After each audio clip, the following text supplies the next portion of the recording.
everybody doing? All right. Go for it, Steve. Hey there, everybody. As Ryan mentioned, I plaster things. Plaster is a color-integrated mud that's applied over surfaces in homes and buildings. Plaster walls are beautiful because they look three-dimensional to the eye, but when touched by hand, are seamlessly smooth and flat. They're a fun and creative alternative to paint. It hasn't always been about plaster for me, though.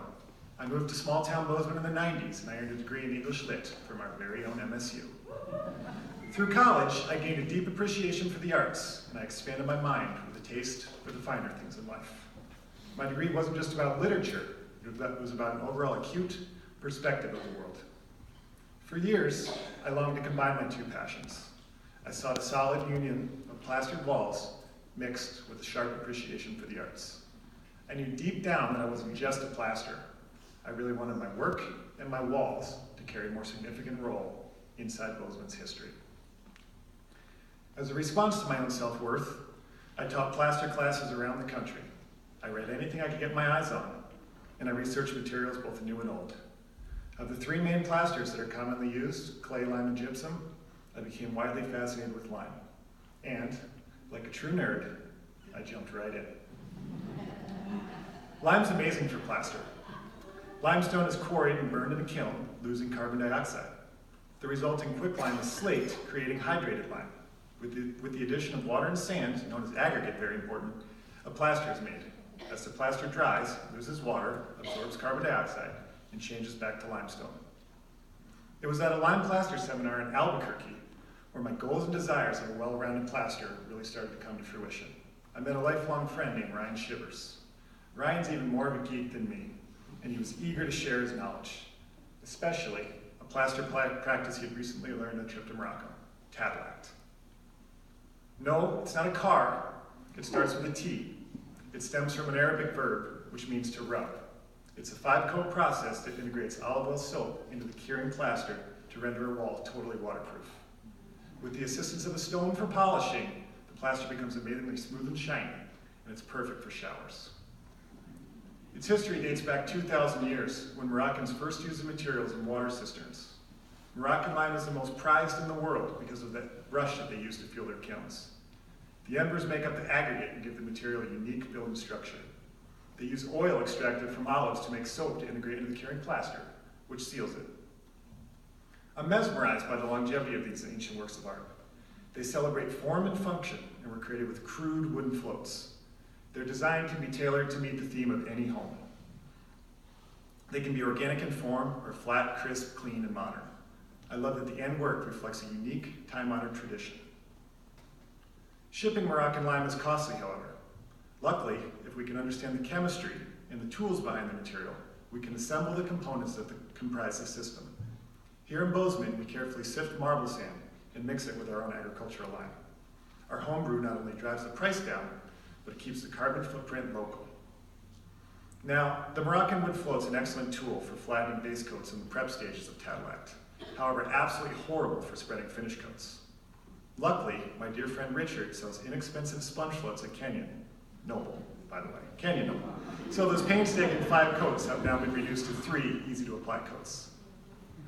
Moroccans also use plastic cutouts from oil cans to slick their plaster.